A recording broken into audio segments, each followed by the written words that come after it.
कुल्लू जिला की मणिकर्ण घाटी के मलाना पावर प्रोजेक्ट के डैम फटने से हुए नुकसान को लेकर चौकी, बलाधी, पोहल और मलाना के बाढ़ प्रभावित लोग पिछले 7 दिनों से मलाना पावर प्रोजेक्ट प्रबंधन और सरकार के खिलाफ धरना प्रदर्शन कर रहे हैं।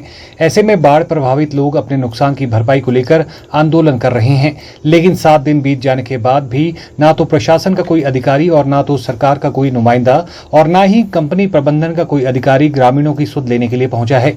ऐसे में कंपनी प्रबंधन के द्वारा शांतिपूर्वक तरीके से धरना प्रदर्शन कर रहे बाढ़ प्रभावित परिवारों पर एफआईआर दर्ज करवाई गई है।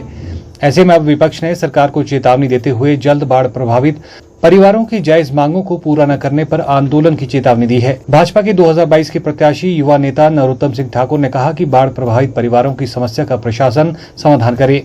उन्होंने घाटी के लोगों के साथ मिलकर बड़े आंदोलन की चेतावनी भी दी। चौकी गांव में ये जो धरना चला अपनी मांगों को लेकर, जो बाढ़ से प्रभावित है, बलादी, चौकी और मलाना क्षेत्र के लोग अपनी मांगों के समर्थन में अपने नुकसान की भरपाई के लिए जो लोग बैठे हैं, आज जो है 7वां दिन धरने का हुआ है।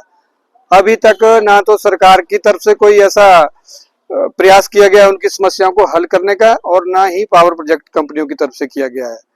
और सुना है कि आज जो है धरने पर बैठे लोगों के ऊपर एफआईआर भी की गई है।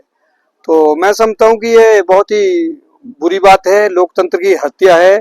निर्दोष ग्रामीण जहां उनका नुकसान हुआ है, जहां उनको जो है सांत्वना के साथ साथ उनके जो नुकसान की भरपाई करनी चाहिए थी, फौरी राहत देनी चाहिए थी। 10 मकान बिल्कुल जड़ से चले गए हैं, 2 मंदिर चले गए हैं, सैकड़ों बीघा जमीन चले गई है, सेब के बगीचे चले गए हैं और पुल चले गए हैं, यातायात के साधन बंद है। इतना भारी नुकसान होने के बावजूद भी जहां तो उनकी मदद करनी चाहिए थी, उल्टे उनका जो है शोषण हो रहा है।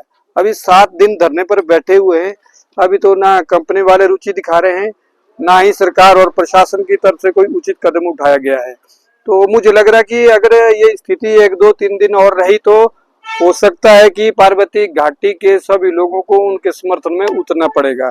कहीं ना कहीं ये डेमोक्रेसी का गला घोंटा जा रहा है और लोग बहुत शरीफ हैं, और सरकार की हालत तो ऐसी लग रही है कि भाई अंधेर नगरी चौपट राजा जैसी हालत है।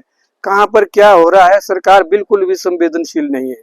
तो मेरा तो निवेदन है आपके चैनल के माध्यम से, अभी भी समय है कि भाई जल्दी से जल्दी जो उनकी समस्याओं का समाधान किए, जिनका नुकसान हो गया है उनके नुकसान की भरपाई की जाए, ताकि लोग अपने काम पर लौटें और पावर प्रोजेक्ट भी अपना काम सुचारू रूप से करें।